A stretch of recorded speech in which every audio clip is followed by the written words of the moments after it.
जय हिंद दोस्तों। आज के क्लास में हम लोग पढ़ेंगे क्लास 10th के सोशल साइंस का मॉडल पेपर। चलिए वीडियो को शुरू करते हैं। देखिए क्वेश्चन नंबर 1 क्या कर रहा है कि इनमें से कौन जैविक संसाधन नहीं है। इनमें से कौन जैविक संसाधन नहीं है। ऑप्शन ए में दिया है मछली, बी में दिया है मिट्टी, सी में दिया है पेड़ और डी में दिया है मानव। तो देखिए निम्न इनमें से कौन जैविक संसाधन नहीं है, तो नहीं है तो मिट्टी जैविक संसाधन नहीं है। चलिए ऑप्शन नंबर बी क्या हो जाएगा, सही हो जाएगा। चलिए 2 नंबर क्वेश्चन देखिए। 2 नंबर क्वेश्चन क्या कर रहा है। 2 नंबर क्वेश्चन कर रहा है कि भारत सरकार की वन नीति के अनुसार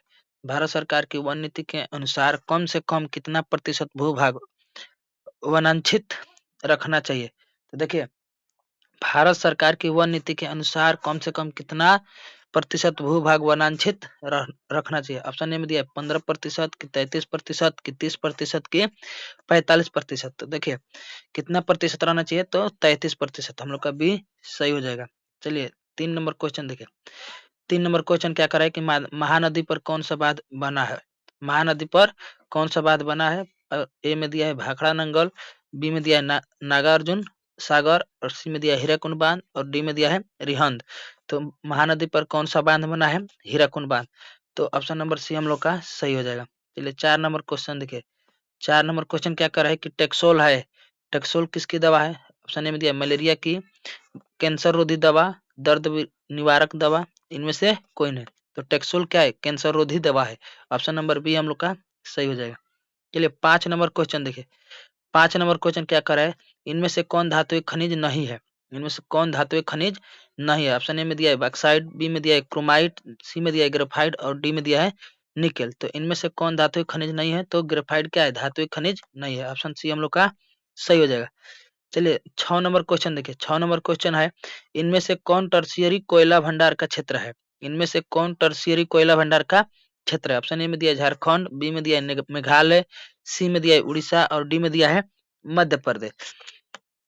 तो इनमें से कौन टर्शियरी कोयला भंडार का क्षेत्र नहीं है, तो झारखंड क्या हो जाएगा, कोयला कोयला भंडार का क्या है, क्षेत्र है। तो झारखंड हम लोग का सही हो जाएगा। चलिए 7 नंबर क्वेश्चन देखिए। 7 नंबर क्वेश्चन क्या कर रहा है कि इनमें से कौन परमाणु शक्ति का साधन नहीं है। इनमें से कौन परमाणु शक्ति का साधन नहीं है। देखिए ऑप्शन ए में दिया है यूरेनियम, बी में दिया है बॉक्साइट, सी में दिया है मोनोजाइट और डी में दिया है थोरियम। तो देखिए इनमें से कौन परमाणु शक्ति का साधन नहीं है।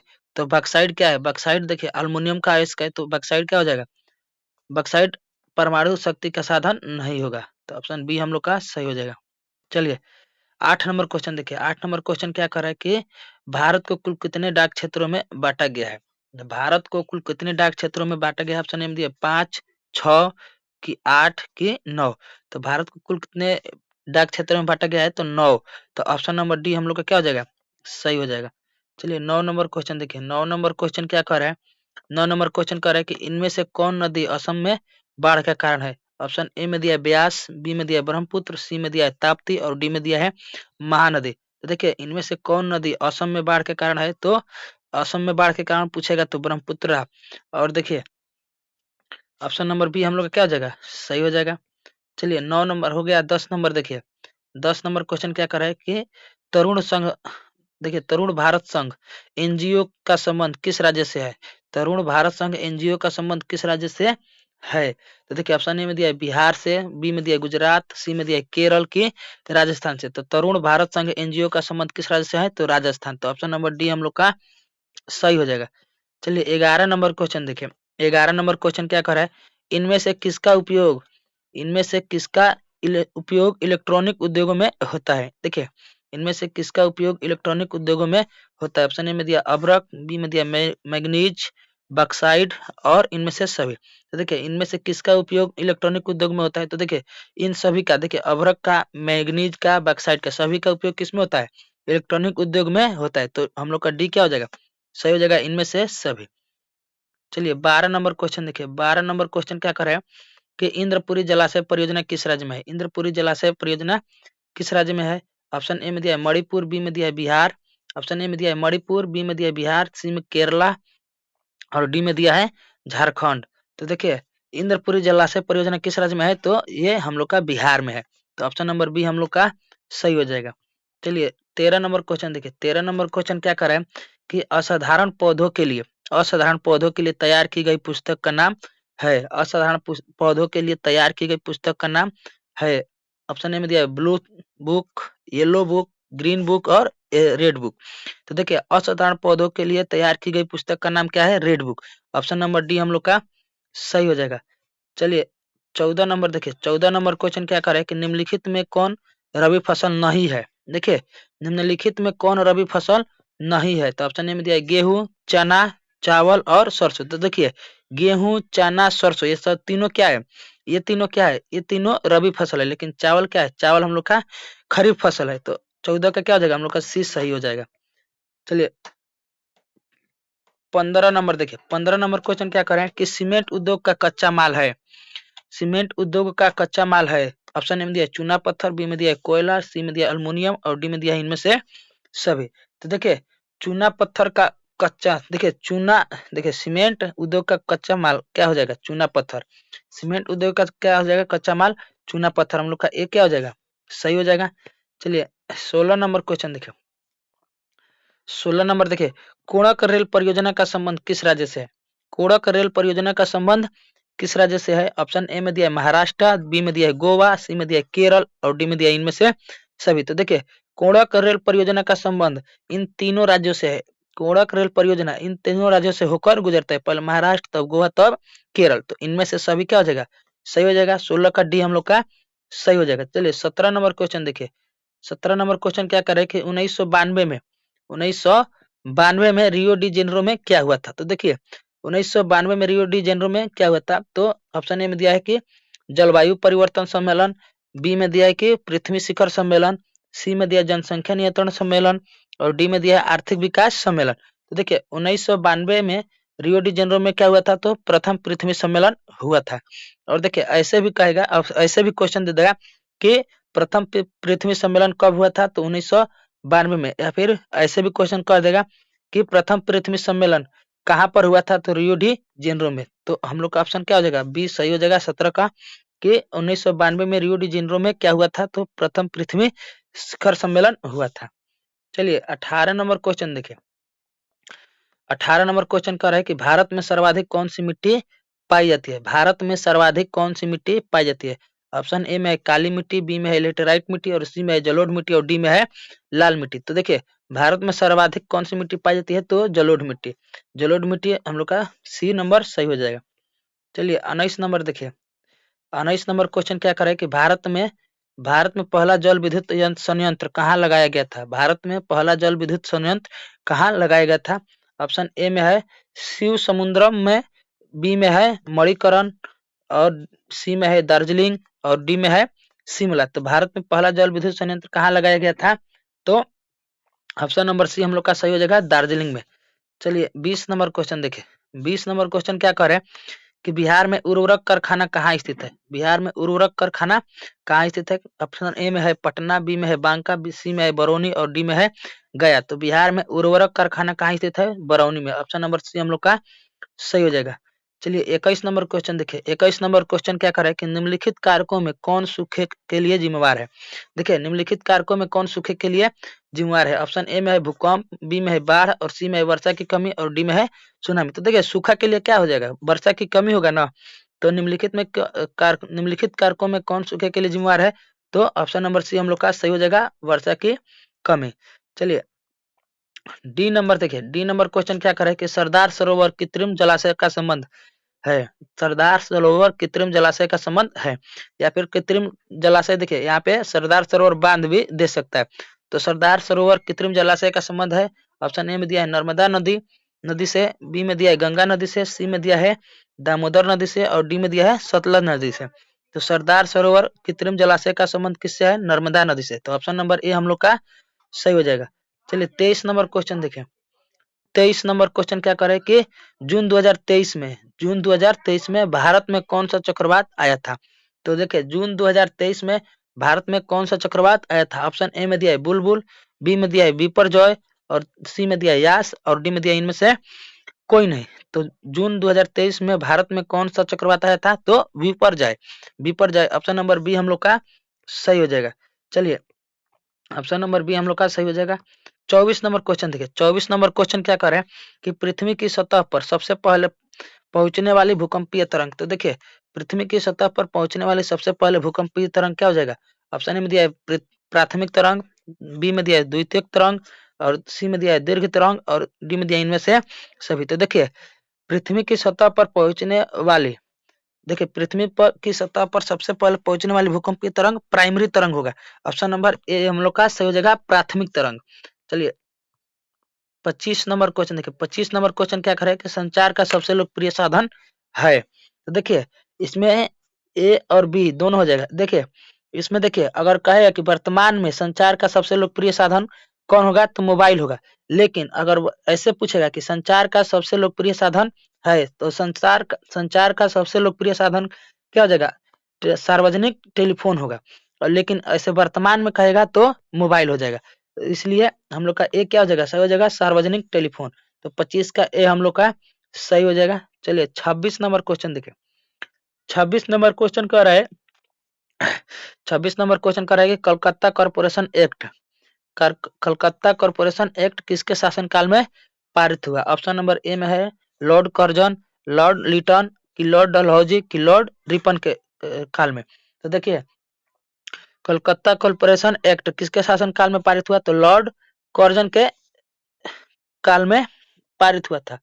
चलिए 27 नंबर क्वेश्चन देखिए, 27 नंबर क्वेश्चन क्या करा है कि यूरोप में राष्ट्रवाद की शुरुआत कहाँ से हुई थी? तो यूरोप में राष्ट्रवाद की शुरुआत कहाँ से हुई थी? ऑप्शन ए में है फ्रांस, बी में है जर्मनी, सी में है रूस, और डी में है इटली। तो यूरोप में राष्ट्रवाद की शुरुआत कहाँ से हुई थी? तो फ्रांस से। तो ऑप्शन नंबर ए हम लोग का सही हो जाएगा। चलिए 28 नंबर क्वेश्चन देखिए, 28 नंबर क्वेश्चन क्या करे कि राइन संघ राज्य की स्थापना किसने की? राइन संघ राज्य की स्थापना किसने की? ऑप्शन ए में है बिस्मार्क, बी में है नेपोलियन, सी में है मेजनी, और डी में है लेनिन ने। तो देखिए, राइन संघ राज्य की स्थापना, राइन संघ राज्य की स्थापना किसने की थी? तो नेपोलियन ने की थी। तो ऑप्शन नंबर बी हम लोग का सही हो जाएगा। चलिए 29 नंबर क्वेश्चन देखिए, 29 नंबर क्वेश्चन क्या कर रहा है? 29 नंबर क्वेश्चन देखिए कि अप्रैल थीसिस किसने लिखी? ऑप्शन ए में रूसो, टॉल्स्टॉय, लेनिन, कि कार्ल मार्क्स ने। तो अप्रैल थीसिस किसने लिखी? तो लेनिन ने। तो ऑप्शन नंबर सी हम लोग का क्या हो जाएगा? सही हो जाएगा। 29 का सी सही हो जाएगा। चलिए 30 नंबर क्वेश्चन देखिए, तो 30 नंबर क्वेश्चन क्या कर रहा है कि खुदाई खिदमतगार का गठन किसने किया? खुदाई खिदमतगार का गठन किसने किया? ऑप्शन ए में है सैयद अहमद खान, की खान अब्दुल गफ्फार खां, की केबी केबी हेडगेवार, की राजा राम मोहन राय। तो देखिए, खुदाई खिदमतगार का गठन किसने किया? तो खान अब्दुल गफ्फार खान ने किया। तो ऑप्शन नंबर बी हम लोग का सही हो जाएगा। चलिए 31 नंबर देखिए, लाला हरदयाल ने इनमें से किसकी स्थापना की है? तो लाला हरदयाल ने इनमें से किसकी स्थापना की है? तो ऑप्शन ए में दिया है गदर पार्टी, बी में दिया है स्वराज पार्टी, सी में दिया है हिंदू महासभा, और डी में दिया है किसान सभा। तो लाला हरदयाल ने इनमें से किसकी स्थापना की? तो गदर पार्टी की स्थापना लाला हरदयाल ने की थी। तो ऑप्शन नंबर ए हम लोग का सही हो जाएगा। चलिए 32 नंबर देखिए, 32 नंबर क्या करा है कि साम्यवादी गुट का अगुवा कौन था? साम्यवादी गुट का अगुवा कौन था? तो ऑप्शन ए में है अमेरिका, बी में सोवियत संघ, सी में है ब्रिटेन, और डी में है चीन।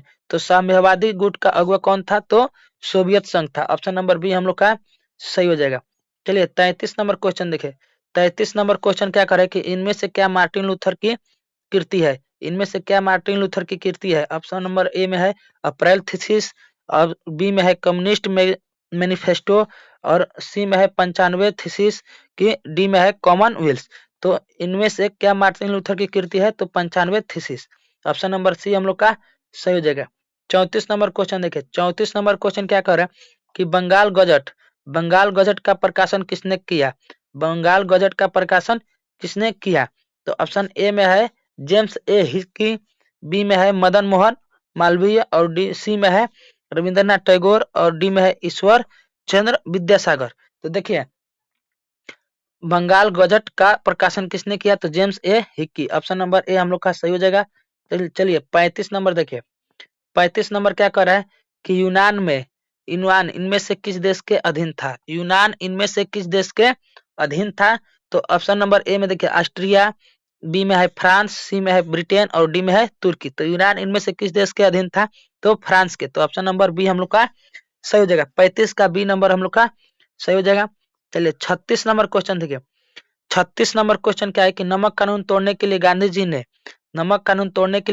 ने कौन सा स्थान चुना? नमक कानून तोड़ने के लिए गांधी जी ने कौन सा स्थान चुना? ऑप्शन ए में है साबरमती, बी में है सूरत और डी में है दांडी और डी में है चंपारण। देखिए नमक कानून तोड़ने के लिए गांधी जी ने कौन सा स्थान चुना? ऑप्शन ए में है साबरमती, बी में है सूरत, सी में है दांडी और डी में है चंपारण। तो नमक कानून तोड़ने के लिए गांधी जी ने कौन सा स्थान चुना? तो दांडी। तो ऑप्शन नंबर डी हम लोग का क्या हो जाएगा? डी हम लोग का सही हो जाएगा, दांडी। चलिए 37 नंबर क्वेश्चन देखो।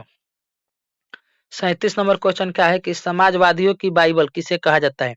समाजवादियों की बाइबल किसे कहा जाता है? ऑप्शन ए में है दास कैपिटल, बी में है अप्रैल थीसिस और सी में है सोशल कॉन्ट्रैक्ट और डी में है कम्युनिस्ट मैनिफेस्टो। तो अब देखिए समाजवादी की बाइबल किसे कहा गया है? तो किसे कहा गया है? तो दास कैपिटल को। ऑप्शन नंबर ए हम लोग का सही हो जाएगा। 38 नंबर क्वेश्चन देखिए। 38 नंबर कह रहा है कि एक स्वतंत्र राज्य के रूप में सिंगापुर का उदय किस वर्ष हुआ था? तो एक स्वतंत्र राज्य के रूप में सिंगापुर का उदय किस वर्ष हुआ था?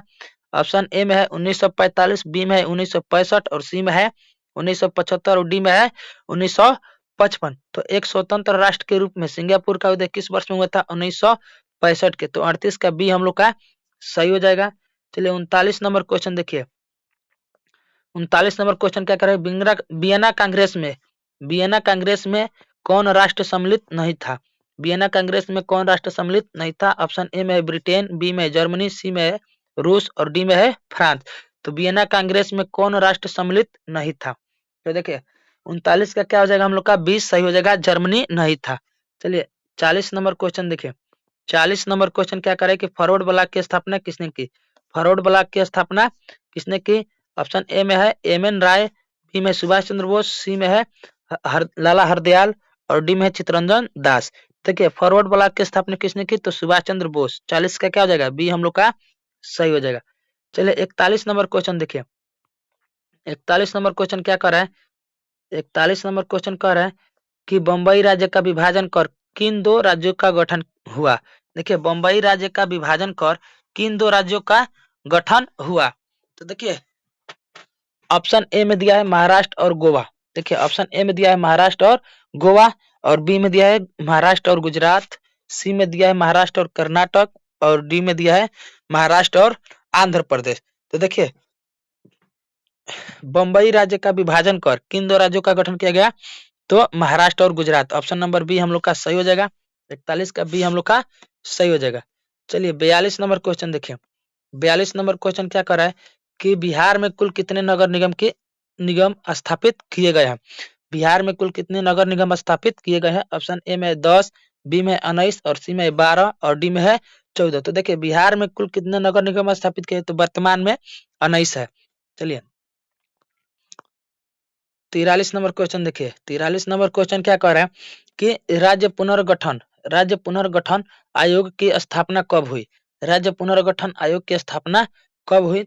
ऑप्शन ए में है 1950, ऑप्शन बी में है 1952, ऑप्शन सी में है 1953, ऑप्शन डी में है 1954। तो राज्य पुनर्गठन आयोग की स्थापना कब हुई थी?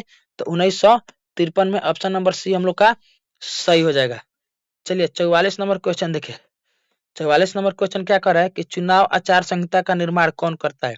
चुनाव आचार संहिता का निर्माण कौन करता है? ऑप्शन ए में निर्वाचन आयोग, बी में क्षेत्रीय दल, सी में है सत्तारूढ़ दल और डी में है विपक्षी दल। तो चुनाव आचार संहिता का निर्माण कौन करता है? तो निर्वाचन आयोग। ऑप्शन नंबर ए हम लोग का सही हो जाएगा। चलिए 45 नंबर क्वेश्चन देखिए। 45 नंबर क्वेश्चन क्या कर रहा है? 45 नंबर क्वेश्चन क्या कर रहा है कि बिहार में पंचायती राज संस्थाएं है।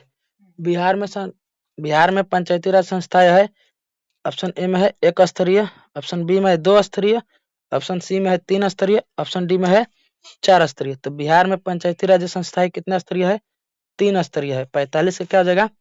सी हम लोग का सही हो जाएगा। चलिए 46 नंबर देखिए। 46 नंबर क्या कर है कि आंग सान सू किस देश का नागरिक है? आन सा सू किस देश के नागरिक है? ऑप्शन ए में है म्यांमार, बी में है नेपाल, सी में है भूटान और डी में है बांग्लादेश। तो आन सा सू किस देश की नागरिक है? तो म्यांमार। ऑप्शन नंबर ए हम लोग का सही हो जाएगा। चलिए 46 नंबर हो गया। 47 नंबर देखिए, 47 नंबर क्वेश्चन क्या कर रहा है कि चिली की प्रथम महिला राष्ट्रपति कौन थी? चिली की प्रथम महिला राष्ट्रपति कौन थी? तो देखिए चिली की प्रथम महिला राष्ट्रपति कौन थी? ऑप्शन ए में है मैरी रॉबिन्स, बी में है किम कैपबेल, सी में है लौरा चिंचिला और डी में है मिशेल बाचेलेट। तो चिली की प्रथम महिला राष्ट्रपति कौन थी?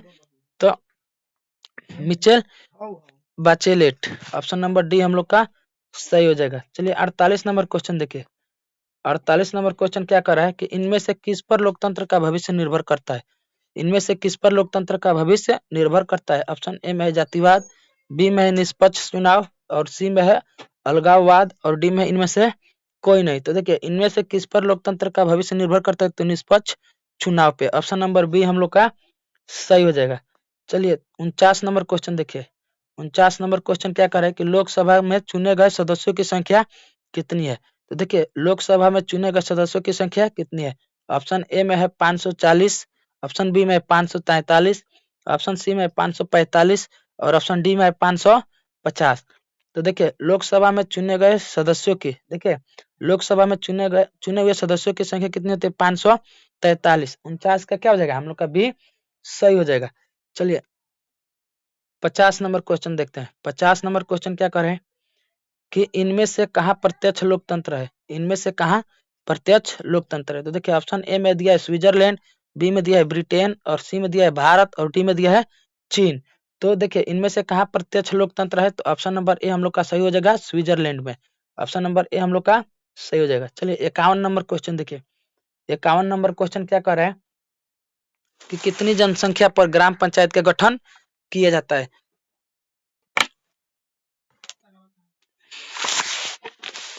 देखिए 51 नंबर क्वेश्चन क्या कर रहा है कि कितनी जनसंख्या पर ग्राम पंचायत का गठन किया जाता है? ऑप्शन ए में है 5000, बी में है 10,000, सी में है 7,000 और डी में है 15,000।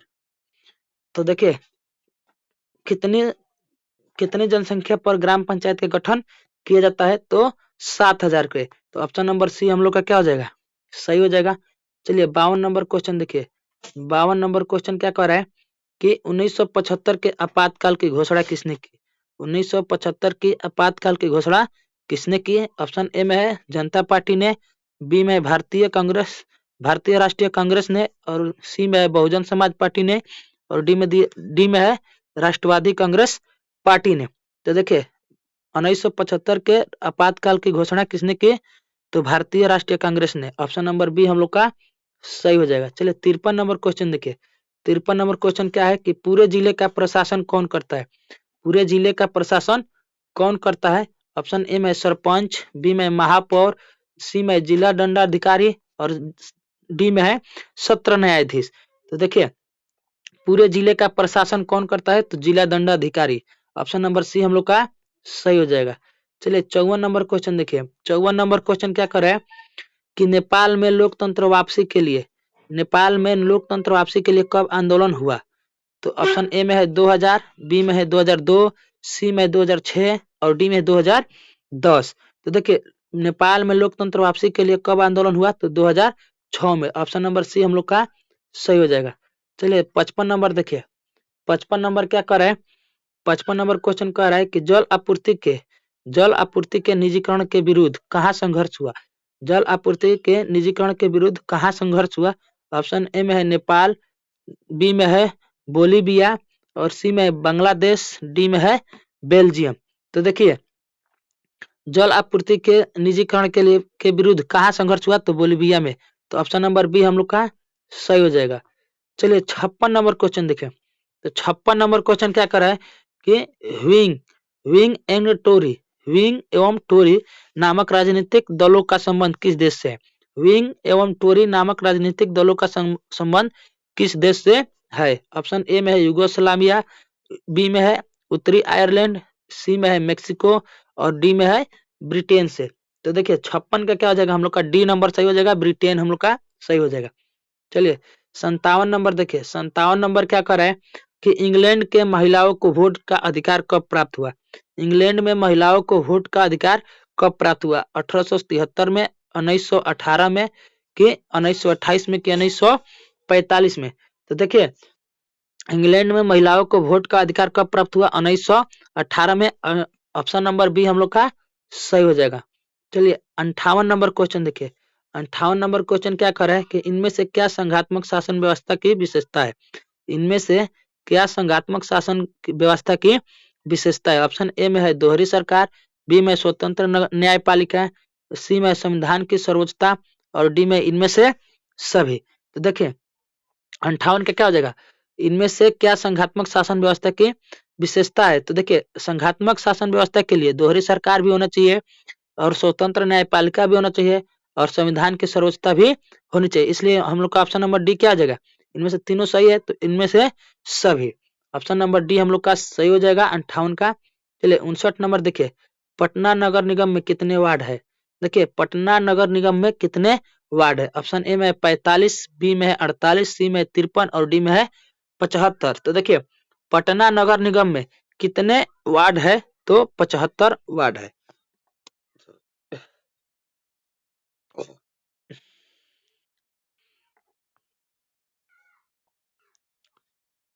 चलिए 60 नंबर देखिए, भारतीय जनता पार्टी की स्थापना किसकी अध्यक्षता में हुई? भारतीय जनता पार्टी की स्थापना किसके अध्यक्षता में हुई? ऑप्शन ए में है अटल बिहारी वाजपेयी, बी में है लाल कृष्ण अडानी, सी में है काशीराम, और डी में है अजीत सिंह।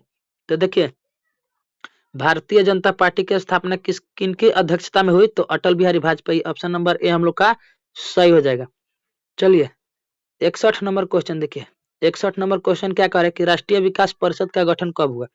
राष्ट्रीय विकास परिषद का गठन कब हुआ? ऑप्शन ए में है 1950, बी में है 1952, सी में 1954, और डी में है 1956। तो राष्ट्रीय विकास परिषद का गठन कब हुआ था?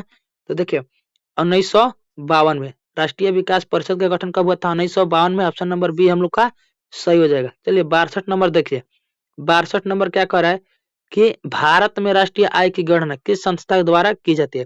देखिए भारत में राष्ट्रीय आय की गणना किस संस्था द्वारा की जाती है? तो ऑप्शन नंबर ए में नीति आयोग, बी में है योजना आयोग, सी में है केंद्रीय सांख्यिकी संगठन, और डी में है राष्ट्रीय प्रतिदर्शी सर्वेक्षण संस्थान। तो देखिए भारत में राष्ट्रीय आय की गणना किस संस्था द्वारा की जाती है? तो केंद्रीय सांख्यिकी संगठन के द्वारा की जाती है। ऑप्शन नंबर सी हम लोग का सही हो जाएगा।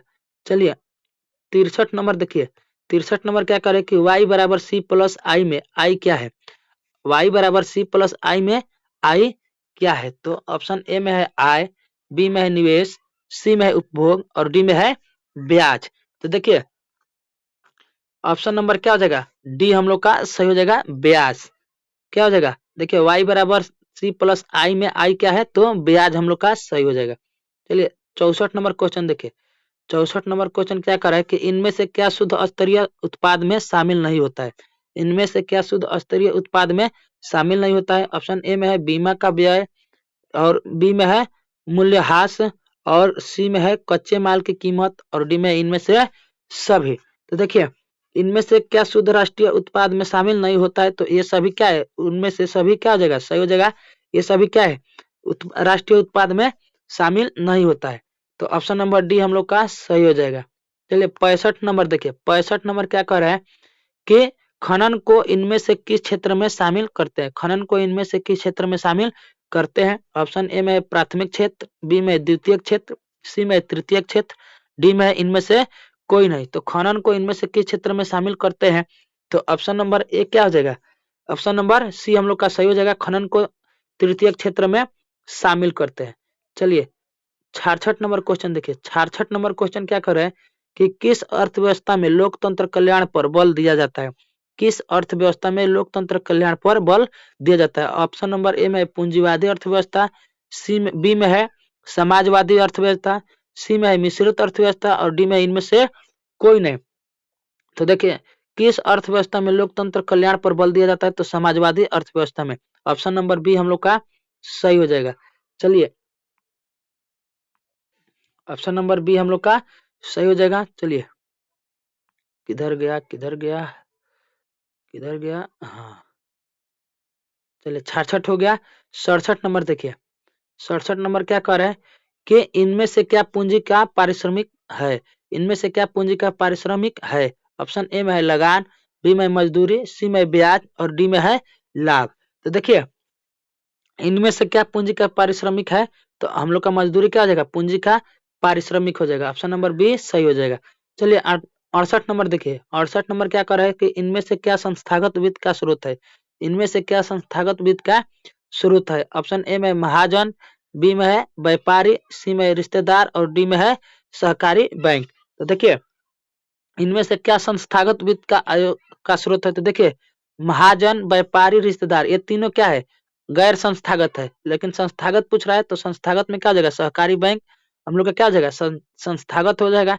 ऑप्शन नंबर डी हम लोग का सही हो जाएगा। चलिए 69 नंबर देखिए, 69 नंबर क्या कर रहा है कि भारतीय पूंजी बाजार किस प्रकार का वित्तीय संस्थान संसाधन प्रदान करता है। देखिए भारतीय पूंजी बाजार किस प्रकार का वित्तीय संसाधन प्रदान करता है। ऑप्शन ए में है अल्पकालीन, बी में है मध्यम अवधि, सी में है दीर्घकालीन और डी में है इनमें से सभी।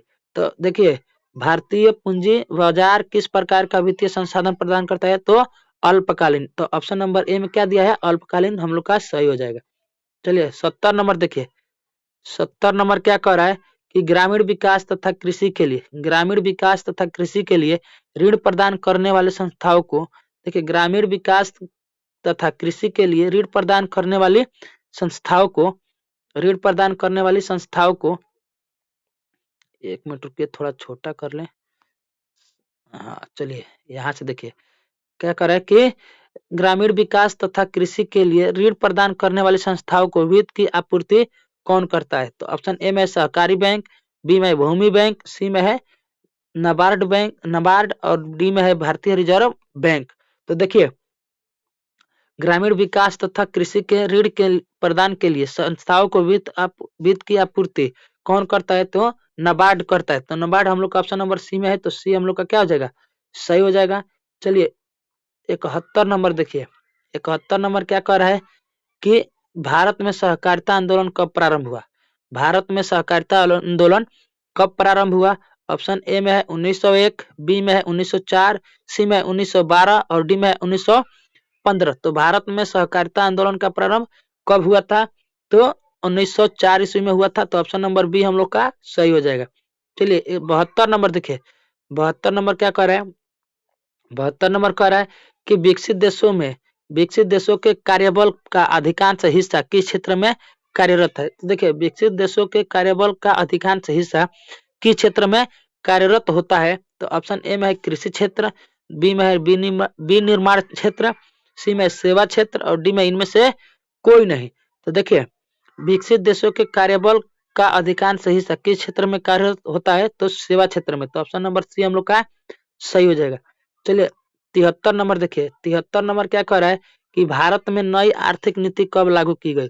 भारत में नई आर्थिक नीति कब लागू की गई। ऑप्शन ए में है 1975, बी में है 1982, सी में 1991 और डी में 1995। तो भारत में नई आर्थिक नीति कब लागू की गई थी, तो 1991 में। तो हम लोग का ऑप्शन नंबर सी क्या हो जाएगा, सही हो जाएगा। चलिए 93 नंबर देखिए, 74 देखिए, सॉरी 74 नंबर देखिए, कृषि उत्पादकों के प्रमाणन के लिए किस मानक चिन्ह का प्रयोग किया जाता है। किस मानक चिन्ह का उपयोग किया जाता है। तो देखिए ISI मार्का की एग मार्का की हॉल मार्का की इनमें से सभी। तो देखिए कृषि उत्पादकों के प्रमाणन के लिए किस मानक चिन्ह का प्रयोग किया जाता है, तो ISI मार्का। ऑप्शन नंबर ए हम लोग का क्या हो जाएगा, सही हो जाएगा। चलिए 75 नंबर देखिए, 75 नंबर क्या करे कि मानव पूंजी का प्रमुख घटक कौन है। मानव पूंजी का प्रमुख घटक कौन है। ऑप्शन ए में है भोजन, बी में स्वास्थ्य, सी में शिक्षा और डी में इनमें से सभी।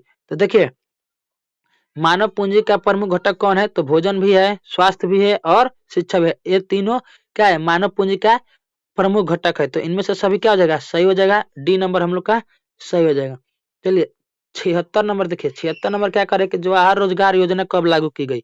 जवाहर रोजगार योजना कब लागू की गई। ऑप्शन ए में 1980, बी में 1989 और डी में 1997 और डी में है 2004। तो देखिए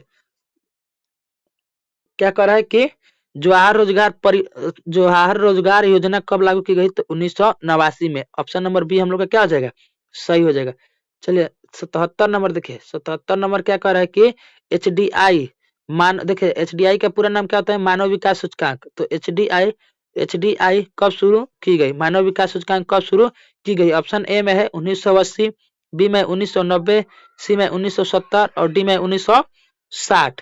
तो देखिए मानव विकास सूचकांक कब शुरू की गई? तो 1990 में। ऑप्शन नंबर बी हम लोग का सही हो जाएगा। चलिए 78 नंबर क्वेश्चन देखिए, 78 नंबर क्वेश्चन क्या करे कि इनमें से कौन प्राथमिक क्षेत्र की क्रिया नहीं है? इनमें से कौन प्राथमिक क्षेत्र की क्रिया नहीं है? ऑप्शन ए में है वानिकी, बी में है मछली पालन और सी में है विनिर्माण और डी में है पशुपालन। तो देखिए इनमें से कौन प्राथमिक क्षेत्र की क्रिया नहीं है? तो विनिर्माण प्राथमिक क्षेत्र की क्रिया नहीं है। ऑप्शन सी हम लोग का सही हो जाएगा।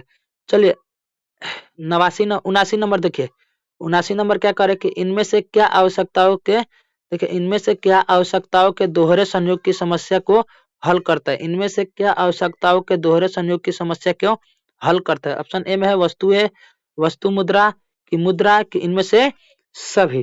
तो देखिए 79 का क्या हो जाएगा हम लोग का? इनमें से क्या आवश्यकताओं के दोहरे संयोग की समस्याओं को हल करता है? तो मुद्रा क्या हो जाएगा? दोहरे संयोग को हल करता है। ऑप्शन नंबर सी हम लोग का सही हो जाएगा।